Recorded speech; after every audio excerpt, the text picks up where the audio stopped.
खुलुमबाय नोंथांमोना नायगासिनो दङ समनि रादाब दा आं दङ नैबे थेंफाख्रि फोथाराव जेरावहाय बर' थुनलाइ आफादनि 65थि बोसोरारि जथुम्माया सोलिगासिनो दङ बेनिनो दिनै नैथि सान बे नैथि साननि हाबाफारिनि गिबि हाबाफारि फिरफिला दिखांनाय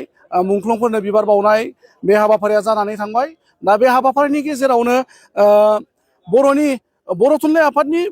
बिबानगिरिफोरनि अनगायैबो बर'नि गोबां माहारियारि आफाद गौथुमफोरा बाहागो लानो हादों दा बेबायदिनो बेहाय दुलाराय बर' फरायसा आफादनि आफादगिरि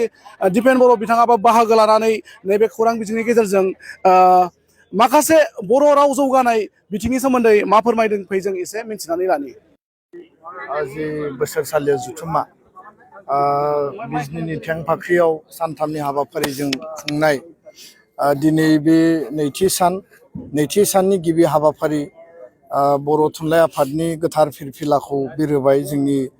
मानगोनां सिबिजाथाव आफादगिरि डक्टर सुरत नार्जारी सारा आरो बिनि उनाव जोंनि गेदेमा मुंख्लंफोर हांखोनि मुभमेन्ट आरो सोमावसारनायाव मुंख्लं जानाय बिथांमोननो बिबार बावदों बिनि उनाव गेदेमा थुनलाइगिरि बिथांमोननो बिबार बावदों दा बे जुथुम्माया थारैनो मोनसे जारिमिनारि जुथुम्मा आरो 65थि बोसोर बर' थुनलाइ आफादा आफाद हिसाबै 1952 16 नभेम्बरनि उनाव 16 नभेम्बरनि उनाव बे 65 बोसोर आगान सुरनाया मोनसे गोलाव मोनसे आगान आरो बे ग्ल'रियास जि मोनसे जार्नि दिनै जोङो नुयो जे बेयाव गोबां जोंनि गेदेमा बिथांमोना गावनि जिउखौ आत्म बलिदान होबाय गावनि भाषानि थाखाय गावनि थुनलाइनि थाखाय मिडियामनि थाखाय आरो बे बिथिङाव बिनेश्वर ब्रह्म बिहुराम बर' गेदेमा बिथांमोननि मुंखौ आं जेब्लाबो लागोन बे जुथुम्मानि गेजेरजों जोङो बयबो बर' थुनलाइ आफाद आरो लोब्बा आफादफोरा ज' लोगो नांनानै आरो थान्दैफोरा बर' माहारिया फैबाय थानाय 100 बोसोराव मा बिथिङाव खामानि मावलांगोन दिनैबो जोंनियाव राव बिथिङाव गोबां मावबावनांगौ दङ खारन बर' रावखौ बर' मानसियाल' रायलायो आरो लासै लासै गुबुनारिया एसे दिनै सोलोंनाय बा स्कुलाव मिडियाम हिसाबै फरायनायखौ जों नुनो मोन्दों खिन्थु बे रावखौ जोङो जुदि इक'नमिक लेंगुवेज हिसाबै बिजनेस लेंगुवेज हिसाबै डिजिटेल बा कम्पिउटाराइज लेंगुवेज हिसाबै दिनै आर्टिफिशियेल इन्टेलिजेन्सनि जुग डिजिटेलनि दिनै जुगाव दिनै कम्पिउटार मबाइल इन्टारनेटनि जुगाव जुदि जों बेखौ कनभार्ट खालामनो हायाबा बेखौ बिश्वमाननि जों जुदि लांनो हायाबा जेरैबायदि असमिया रावा दिनै जौगादों बांला रावा जौगादों तामिला जौगादों गुबुन जौगानाय राव बायदि जोङो जुदि बर' रावखौ लांनांगौब्ला जोंहा गोबां खामानि मावनांगौ दङ खारन 2003आव बर' रावा भारतनि जि माने नेशनेल माने रिकगनाइज लेंगुवेज हिसाबै 90 सिडिउलाव जायगा आवग्रिनो हादों बा जोङो मर्यादा मोन्दों आरो 2020नि एकर्डनि गेजेरजों आसामनि लोगो सरकारि राव हिसाबै माने जायगाखौ आवग्रिनो हादों बा जों गनायथि मोन्दों खिन्थु बेखिनियानो जोंनि थाखाय साफिसियेन्ट नङा जों जि अधिकारखौ मोनबाय जि मोन्थायखौ मोनबाय बे मोन्थायखौ लानानै जोङो बेखौ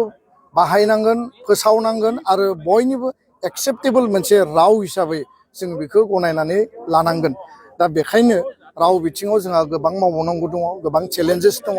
बर' मिडियामनि बिथिङाव स्कुल प्रभिन्सियेलाइजेसननि जि प्रसेस आसाम सरकार बिटिआर सरकार जि ज' खालामनो माने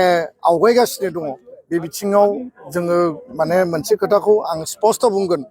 आरो दाख्लैबावै एकर्ड इमप्लिमेन्टेसननि सावरायनायावबो बे खोथाखौ स्पष्ट बुंदों जे आसाम सरकारनि सोलोंथाइ मन्त्रि रनज पेगुनि चेयारमेनशिपआव आसाम सरकार बिटिसि सरकार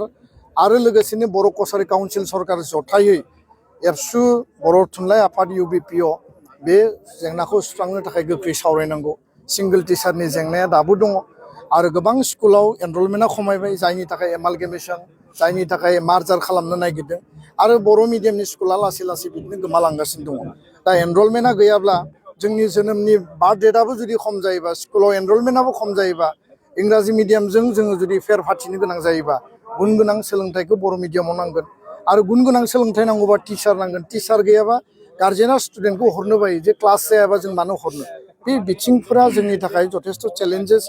आरो चेलेन्जिं दा बेखायनो जोङो स्पेसियेल टेट 2023आव बिटिसि सरकारखौ आसाम सरकारखौ खावलायनानै जों खुंहोदोंमोन जथेस्थ एपइन्टमेन्ट जाबाय आरो जाबावनो गोनां दङ गोख्रैनो बिटिआर बिटिसि सरकारा बेखौ मावनांगौ आसाम स्पेसियेल टेट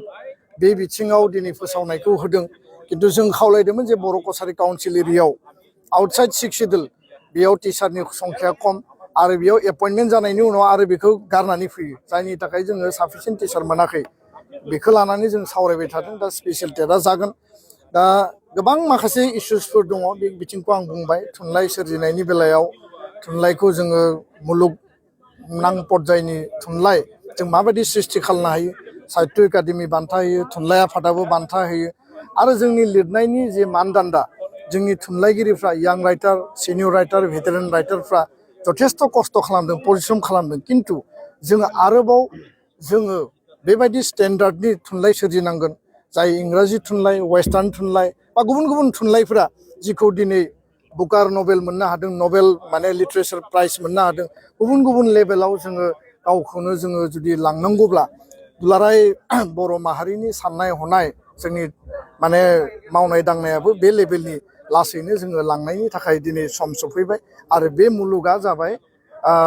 सृष्टिनि मुलुग आरो बे मुलुगा जाबाय गियाननि मुलुग बे मुलुगा जाबाय गावखौ डेम'क्रेटिकेलि आरो नैबे लिरनायनि गेजेरजों फोरमायनायनि मुलुग अब्लासो बर' हारिखौ बयबो मिथिगोन गोजोन्थों